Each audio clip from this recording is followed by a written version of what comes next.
할렐루야. 오늘 이번에 나오신 한 분 한 분들을 진심으로 환영하고 축복하고 사랑합니다. 오늘 시원 찬양대 귀한 찬양 너무 감사드립니다.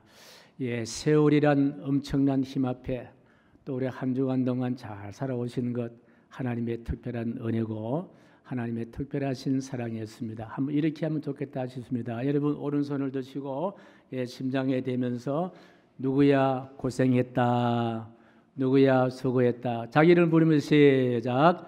시우가 고생했다, 시우가 사랑한다. 할렐루야. 이 한 주간 살아내는 것이 특히 날씨가 이리 더운데 하루하루 살아내는 것이 얼마나 힘들고 얼마나 참 수고로운 일인가. 하나님의 은혜로 여러분들에게서 성실하게 한 주간 잘 살아주셔서 너무 감사의 말씀을 드립니다. 먼저 말씀을 전하기 전에 말씀을 주절해서 요약한 시안수를 올리겠습니다. 광복 80주년 나라사랑 시안수를 올리겠습니다.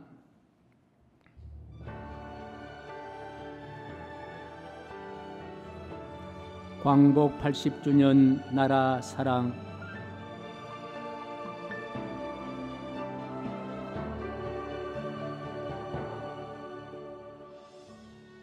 (36년) 흘린 피와 눈물, 슬픔과 아픔이 민족을 삼켰을 때 그 어둠을 뚫고 터진 광복의 함성, 그날의 감격이 오늘도 심장을 두드린다.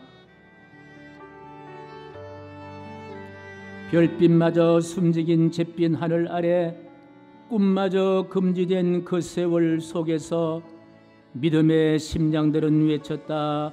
하나님, 내 나라, 내 민족을 구하소서.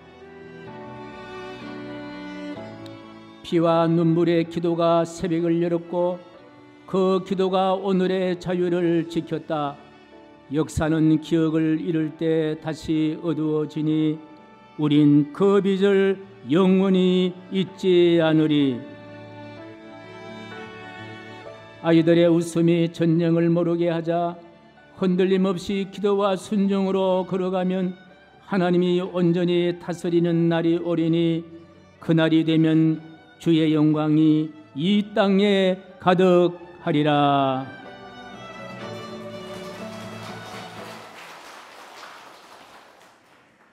주의 영광이 이 땅에 가득할 때에 전쟁은 멈출 것입니다.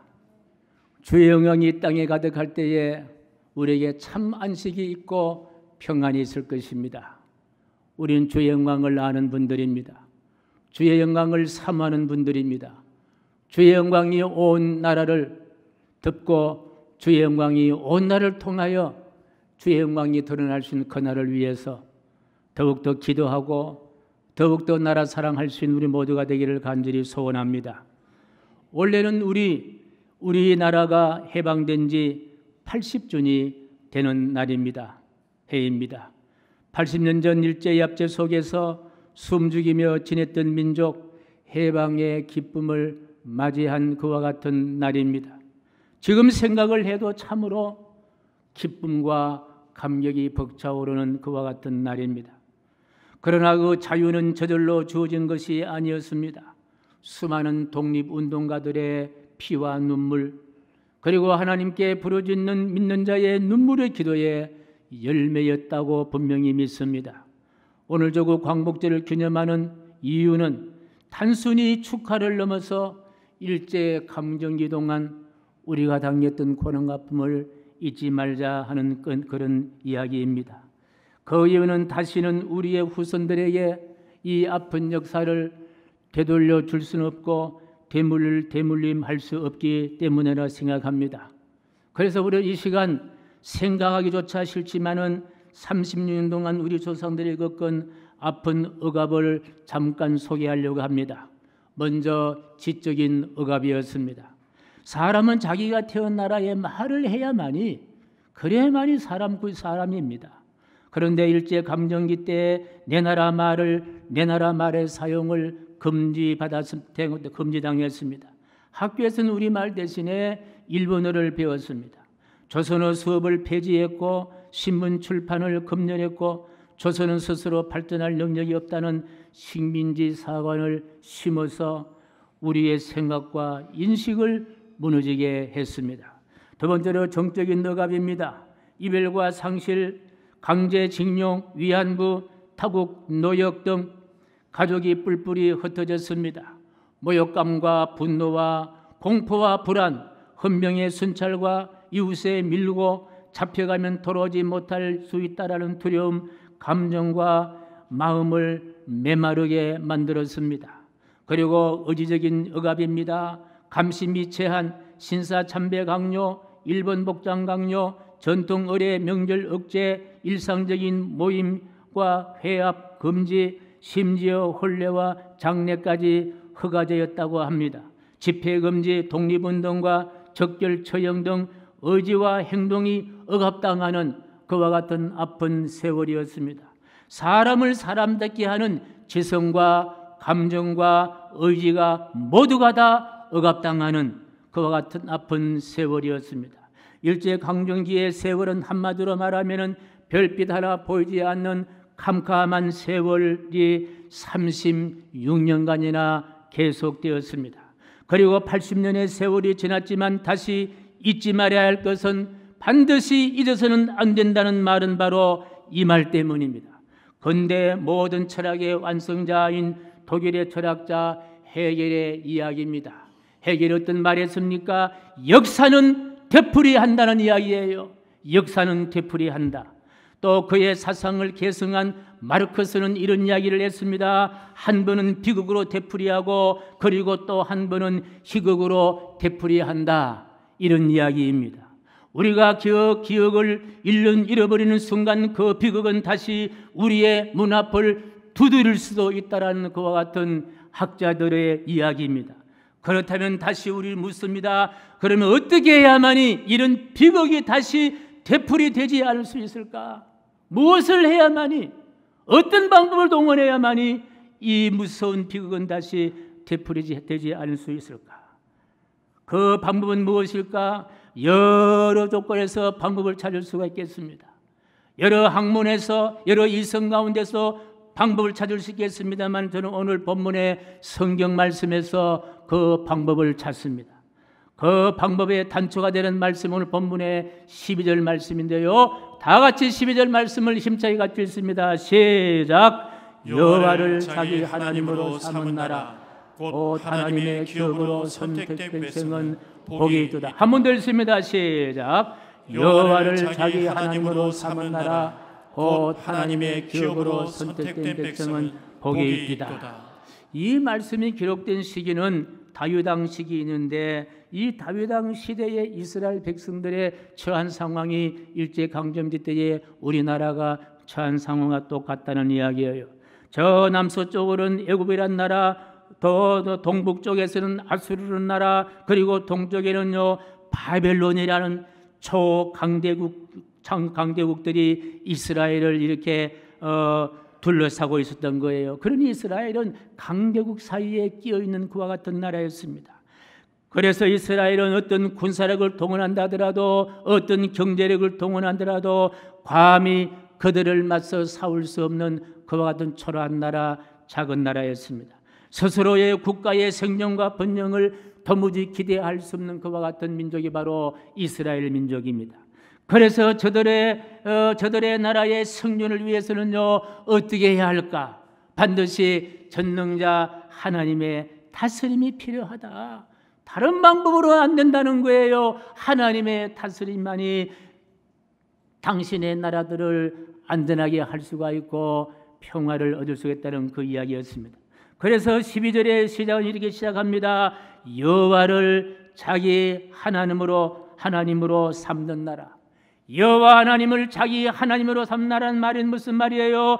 여호와 하나님의 통치를 받는 나라, 여호와 하나님의 다스림을 받는 나라. 여러분, 이 말은요 단순한 종교적인 신앙의 고백이 아니라 국가의 흥망성쇠, 국가의 정체성을 의미하는 말씀이 바로 여호와로 자기 하나님을 삼는 나라, 이 말씀이라는 말씀입니다. 정치나 군사나 경제 모든 영역에서 하나님의 다스림이 필요하다, 그렇게 고백하고 있다는 거예요. 그리고 하나님의 다스림을 받는 나라이면 복을 누릴 수가 있다. 이런 고백입니다.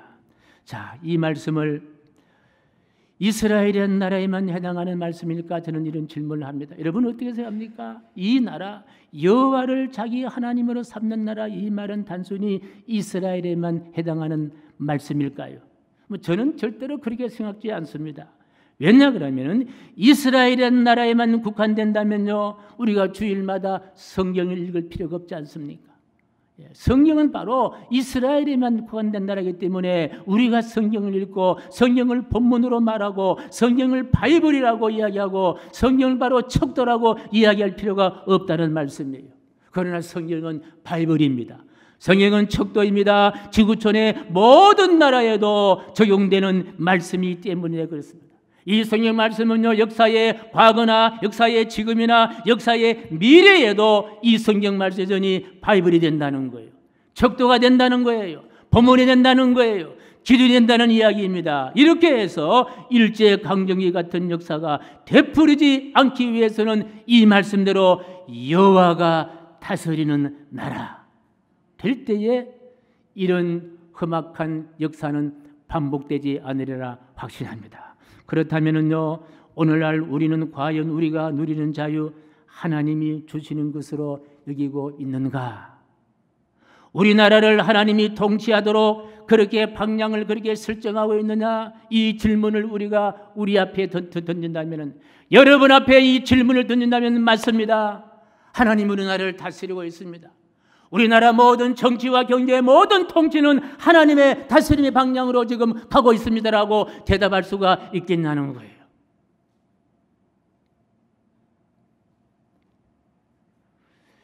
여호와를 자기 하나님으로 삼는다. 이 나라에 저는 우리나라도 포함되어 있다 이렇게 생각합니다. 나라의 광복을 생각하는 오늘 아침에 다시 이 말씀을 깊이 우리는 경청해야 될 줄로 믿습니다. 오늘 본문 12절 말씀 다시 한번요. 시작. 여호와를 자기 하나님으로 삼는 나라 곧 하나님의 기업으로 선택된 나라는 복이 있도다. 16절 말씀이에요. 같이 시작. 많은 군대로 구원을 얻는 왕이 없으며 용사의 힘이 있어도 스스로 구원하지 못한다. 여러분, 한 나라의 흥망성쇠는 많은 군대에 달린 것도 힘 있는 용사들에게만 의지해서는 안 된다는 말씀이에요. 엄누기 말씀 앞에 한 나라 곧 하나님의 기업이란 사실 앞에서 우리는 이것을 분명히 인식해야 됩니다. 한 나라를 하나님의 기업으로 이야기할진데 이걸 우리가 믿고 있을진데 이 나라의 민족은 누가 다스릴 수 있느냐? 하나님이 다스릴 수 있다는 거예요. 여러분, 기업의 사장이요, 기업을 경영하는 분이 아닙니까? 예, 이 나라의 기업가가 바로 하나님이시라면요, 하나님이 이 기업을 다스릴 수가 있고 통치해야만이 완벽하게 할 수가 있다는 이 말씀이에요. 이것을 분명히 인식하고 느끼고 그리고 행동으로 옮기자는 거예요. 이것이 광복 80주년 북한의 남침 75주를 맞이하는 우리의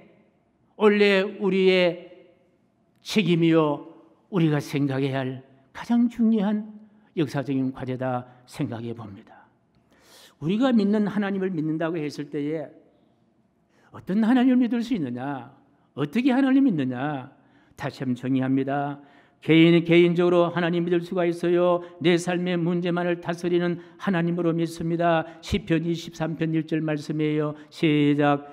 여호와는 나의 목자시니 내게 부족함이 없으리로다. 가정의 하나님이십니다. 우리의 가정을 통치하는 하나님으로 믿습니다.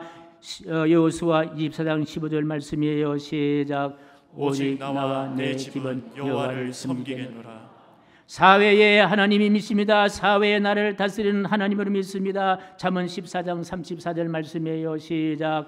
공의는 나라를 영화롭게 하고 죄는 백성을 욕되게 하느니라. 그런데 하나님의 다스림과 영향력이 있어 끝이 아닙니다. 한 개인을 넘고 한 가정을 넘고 사회를 넘어서 국가의 가치와 방향까지 움직이신다는 말씀이에요. 시편 24편 1절 말씀이네요. 같이 시작. 땅과 거기 충만한 것과 세계와 그 가운데 사는 자들은 다 여호와의 것이로다. 그렇습니다. 하나님은 지구촌의 모든 땅, 세계적 우주의 주인이시라는 거예요. 우주를 다스리는 주권자라는 말씀이에요. 하나님의 주권은 지구를 넘어서 전체 우주, 영적인 세계 전체를 다 다스리시고 지배하신다는 말씀입니다. 이처럼 우리가 하나님을 믿는다는 믿음이 내 문제 해결에서 시작해서 온 우주와 역사의 주권자 되신 하나님을 믿는 믿음으로까지 성장하고 발전되어야 될 줄로 확신합니다. 이것이 우리 교회가 속한 통합적 교단의 신학인 개혁신학의 핵심이라는 거예요. 우리 교회 신학을 완성하신 분이 존 칼빈 선생님이라 여러분 많이 들어보셨을 거예요. 그런데요, 이 존 칼빈 선생님의 이 사상을 칼빈주의라고 이야기하는데, 이 칼빈주의를 현대화로 완성하신 유명한 신학자 계시는데, 그 신학자가 바로 아브라함 카이프라는 신학자입니다. 이분입니다. 아브라함 카이프라는 신학자가 존 칼빈 선생님의 이 신학적인 것을 현대화한 그 유명한 신학자인데, 이분이 책에서 이렇게 정의합니다.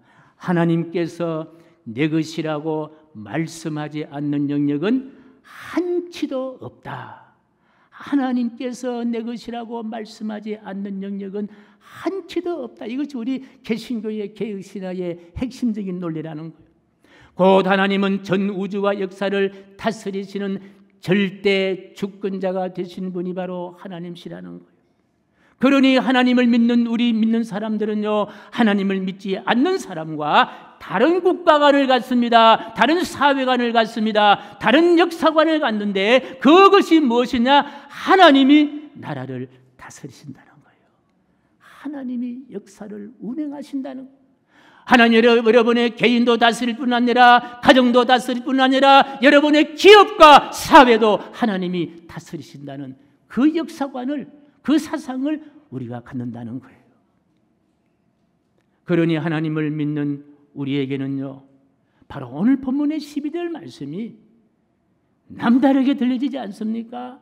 아멘으로 들려지지 않습니까? 다시 한번 12절 말씀을 아멘으로 그와 같은 생각을 하면서 같이 읽습니다. 시작. 여호와를 자기 하나님으로 삼은 나라, 곧 하나님의 기업으로 선택된 백성은 복이 있도다. 아멘. 이것이 자유라는 거예요. 이것이 해방이라는 거예요. 이것이 기쁨이라는 거예요. 이것이 행복이라는 말씀인 줄로 믿으시면 아멘. 지난주 우리 노예 임원들과 함께 몽골 선교지에 방문했는데, 이 몽골이라는 나라는요, 가기 전에는 굉장히 기대를 많이 했습니다. 아주 넓은 저 푸른 초원 위에 말들이 달리고 그렇게 평화로운 그런 나라로 생각했습니다. 막상 가보니까 그런 것도 없는 건 아니었습니다. 그런데 몽골이라는 땅은 국민들은요, 지금 340만 정도밖에 안 되는데, 그 몽골이라는 땅의 넓이는 남한의 15배라는 거예요. 얼마나 넓고 아주 광활하겠다는 거예요. 매연도 없고요, 가축들도 저 푸른 초원에서 말들도 양들도 자유롭게 풀을 뜯는 그런 모습도 보았습니다. 그런데 저들이 사는 집을 보니까요, 야, 이건 이게 아닌데 하는 생각이 들어요. 여러분, 집이라는 문명이요, 그들이 사는 나라의 어떤 삶의 기준이랄까, 삶의 형편을 이렇게 드러내는 곳이, 드러내는 그 과정 장소가 아닙니까? 근데 저들이 사는 집은, 물론 도시에 사는 사람들은 아파트에서 삽니다만은 대부분 사람들이 농촌에 사는데요, 사는 집이요, 게르라는 그와 같은 유목민의 집이었습니다. 게르라는 집인데요, 이런 집이요, 이렇게 뭡니까, 천으로 둥글하게 만든 집인데요. 그런데 우리가 묻는 그 게르라는요, 최고급 게르였습니다. 그곳에 갔는데 어떤 일이 벌어졌느냐? 밤마다 벌레를 잡는데요, 어떤 게르에서는 100마리 잡고, 어떤 게르는 200마리 잡고, 어떤 게르에서는요, 딱정벌레 같은 벌레를요 300마리 잡아내는 거예요. 예. 또 다른 게르로 옮겼습니다. 저 시골에서 도심지 게르로 옮겼는데요, 아니 어떤 게르에 갔더니요, 사모님 밤을 치고 막 뛰어나옵니다. 무슨 일이냐 하니까, 아니 목욕통에 가보니까 눈을 끔뻑끔뻑하고 있는 두꺼비가 앉아있더라는 거예요. 또 다른 데 가보니까 개구리가 앉아있고, 아니 제가 먹어야 할 게르 가보니까요, 메뚜기가 앉아있는데요, 예, 침대에 벌레 키피지를 딱 치니까 시큰 벌레가 벌벌벌 막 기어 올라오더라고요. 예. 그곳에 살고 싶습니까? 자, 왜 이렇게 넓고 토지도 넓고 공기도 좋고 사람도 좋고 잘 사는데 왜 이렇게 힘들게 벌레와 같이 그렇게 살아야 될까? 곰곰이 생각해 보니까요. 생각해 보니까 그러면 이 나라를 누가 다스릴 수 있을까? 이 나라를 다스린 정신은 어디서 왔는가를 좀 생각해 보니까 답이 나오는 거예요. 그 몽골을 다스리는 사람이 바로 칭기즈 칸이라는 유명 칭기스칸이라는 분인데요. 이분이 만든요 야사라는 법체계가 바로 몽골을 다스리고 있다는 거예요.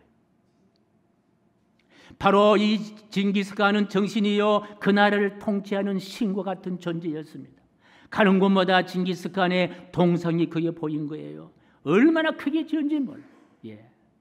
그러나 아무리 위대한 칭기스칸이라도 그의 통치는요 한 세대를 넘어가지 못했지 않습니까? 그의 죽음으로 제국은 갈라져서 내몽고 외몽고가 되어버렸고, 그리고 야사는 그 통치했던 칭기스 정신이 담긴 야사는요 무너질 수밖에 없었다는 겁니다. 이처럼 인간의 통치는 시간과 공간의 한계를 넘을 수가 없었다는 생각을 가져봅니다. 그러나 하나님의 통치는 영원하고 대대에 이르는 거리와 같은 공의와 정의의 통치인 거예요. 자, 이 말씀 시편 145편 13절 말씀을 경청합니다. 시작. 주의 나라는 영원한 나라이니 주의 통치는 대대에 이르리이다.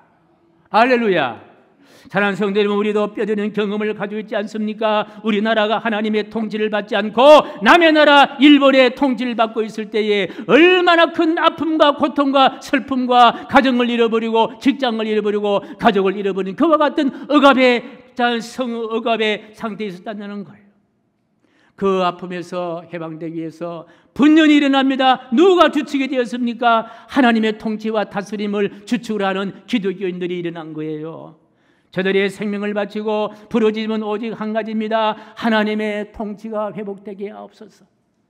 우리는 일본의 통치를 받지 않습니다. 하나님의 통치를 받습니다. 그래서 대한독립 운동을 하신 분 대부분이 다 기독교인이었어요. 3.1운동의 민족대표 33인 가운데 기독교인이 몇 명인지 아십니까? 16명이었잖아요. 50%가 넘었습니다. 3.1운동의 처음에 회합 장소가 어딘지 아십니까? 광장이었습니까? 어디였습니까? 바로 평양의 장대은 교회가 바로 3.1 독립운동의 최초로 모인 회합의 장소였습니다. 사랑하는 성도 여러분, 나라는 하나님이 다스린다는 믿음이 흔들리면 가정도 흔들리고 사회도 흔들리고 결국 나라가 무너지게 되어 있다는 거예요. 나라는 하나님의 다스린다는 믿음이 견고하면요 가정도 세워지고 사회가 세워지고 기업도 세워지고 나라가 하나님의 복을 누리게 되어 있다는 것이 성경의 일관된 그와 같은 진리의 말씀입니다.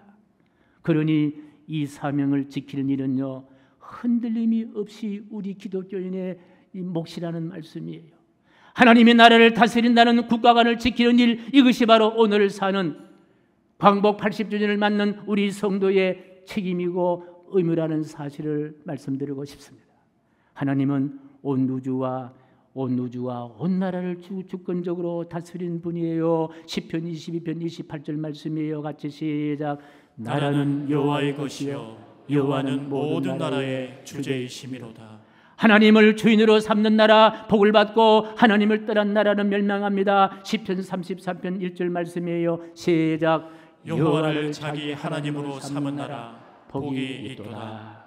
그러므로 우리는 하나님이 다스리는 나라를 지키고 그 통치에 우리는 순종해야 합니다. 고전 15장 58절 말씀이에요. 시작. 전신하며 흔들리지 말고 항상 주의 일에 더욱 힘쓰는 자들이 되라. 이 말씀의 실천을 생명으로 바쳐서 조국 광복의 기폭제가 되었던 한 분을 소개합니다. 이분이 바로 고 윤봉일 의사입니다. 때는 1932년 4월 29일 상하이 홍커우 공원에서 일본 천황의 생일과 상하이 사변 전선 기념 행사가 열리고 있었을 때에 일본의 많은 고위층과 관동군 사령관과 상하이 점령 기념식에 많은 외경가들이 참석한 자리에 그 자리에 윤봉일 선생님 흰색 양복 차림에 도시락 폭탄과 물폭탄을 가슴에 품고 그는 의의를 위해서 전날 밤 한잠도 이루지 못한 채 그 자리에 나타났습니다. 그의 수첩에는요 마지막 이런 말을 남겼습니다. 나는 이제 죽음을 택한다. 나라를 위하여 죽는 것이 가장 영광이다. 하나님이여 저를 받아주소서. 마지막 수첩에 마지막 말을 남겼습니다. 행사가 무르익던 오전 11시 40분경 윤봉길 여사는 도시락 뚜껑을 열고 폭탄을 던졌습니다. 폭탄이 터지는 소리와 함께 일본 고위 장성 7명이 적사하고 현장에서 중상을 입습니다. 일본군은 윤봉길을 덮쳐 체포했고 얼굴에 피가 튀었음에도 윤봉길 여사는요 눈 하나 깜빡하지 않았다고 합니다. 일본군 재판관에서 내 죄를 아느냐 이런 질문 앞에서 대답합니다. 나는 당신들의 법에는 죄인이지만 우리 민족의 법과 하늘의 법에는 의인이요. 변호인 한 분도 사형 집행유예도 원하지 않았습니다. 그리고 1932년 12월 19일 후쿠오카 형무소의 새벽 7시에 윤봉길 의사는 또박또박 한복을 차려입고 사형장으로 걸어갑니다. 한수가 마지막으로 하고 싶은 말이 있는가라고 묻자 이렇게 대답합니다. 하나님이 계신 천국에서 다시 조국을 위해 일하겠습니다. 하나님이 계시는 천국에서 다시 조국을 위해 일하겠습니다. 그분의 나이가 이때 연세가 얼마인지 압니까? 22살 꽃다운 청년이었습니다. 사형이 집행된 후 그의 시신은 가족에게 들려주지 않고 형무소 뒷산에 버려졌습니다. 윤봉길 의거 소식을 들은 대만의 총독 장개석 총독은요 이렇게 요약을 했습니다. 중국의 100만 명 대군이 하지 못한 일을 한국의 한 청년이 해냈다. 윤봉길 여사는 일본이 한국을 다스릴 권한이 없다라고 생각한 거예요. 한국은 일본이 다스릴 수 없다는 거예요. 누가 다스려야 하느냐? 전능자 하나님이 다스려야 된다는 그 사건 앞에 생명을 던졌습니다. 여러분, 이 나라입니다. 어떤 정당이나 어떤 정치인이나 어떤 집단이 다스려서는 안 된다는 거예요. 누가 다스려야 하느냐? 전능자 하나님이 다스려야만이 이 나라 이 민족의 평안이 있고 기쁨이 있고 희망이 있고 참 자유가 있다라고 생각합니다. 사랑하는 성도 여러분, 하나님이 다스리는 나라는요 우연히 그렇게 되지 않습니다. 하나님의 주권을 인정하는 믿음과 하나님의 뜻에 순종하는 희생적인 삶이 있을 때만 지속될 수가 있다는 거예요. 그러므로 하나님의 다스림에 대한 확고한 우리 믿음 안에서 이 나라 이 민족을 주님 다스려 주십시오. 우리는 순종하겠습니다. 그런 믿음의 결단과 기도와 고백이 함께 있어야 될 줄로 믿습니다. 사랑하는 성도 여러분, 하나님의 다스림을 거부하는 세력은 역사 속에 반드시 무너지고 말았습니다. 하나님이 다스리는 나라는 우연히 유지되지 않았습니다. 하나님의 주권을 인정하는 믿음 그리고 그 뜻에 순종하는 삶이 있을 때만 가능하게 지속되었다는 사실입니다. 우리는 하나님의 다스리는 나라를 지키는 일에 흔들림이 없어야 된다는 거예요. 말씀과 기도, 거룩한 행실로 하나님 나라의 기초를 우리가 가정과 교회 그리고 이민족 가운데 굳건히 세워야 될 줄로 확신합니다. 민족의 역사와 미래를 누구에게 맡길까? 하나님께 맡겨자는 거예요.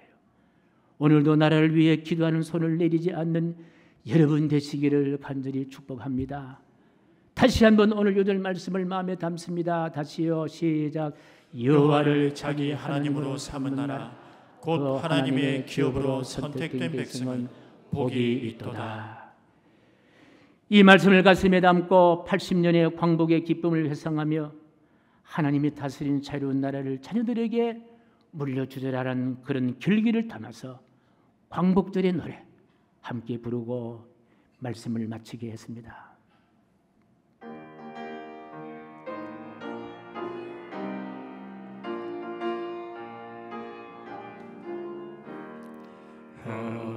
다시 만져보자 바닷물도 춤을 춘다 기어이 보시려던 어른님 본님 어찌하리 인간이 40년 뜨거운 피 옮긴 자친이 길이 지키세 길이 지키세 꿈엔들 잊을 건가 지난 날을 잊을 건가 다 같이 복을 심어 잘 깎고 길러 하늘 닿게 세계의 보람될 거룩한 비대서 나리니 함께 힘써 나가세 함께 힘써 나가세. 주님, 우리의 믿음을 굳건하게 하소서. 이 나라가 하나님의 통치 아래서 정의와 공의로 세워지게 하시고 우리의 가정과 교회가 그 나라의 모형이 되게 하옵소서. 믿음으로 나라를 지킨 선조들의 걸음을 본받아 마지막까지 흔들림 없이 주의 나라를 지키려는 모든 성도가 되게 하옵소서. 예수님의 이름으로 기도하옵나이다. 아멘.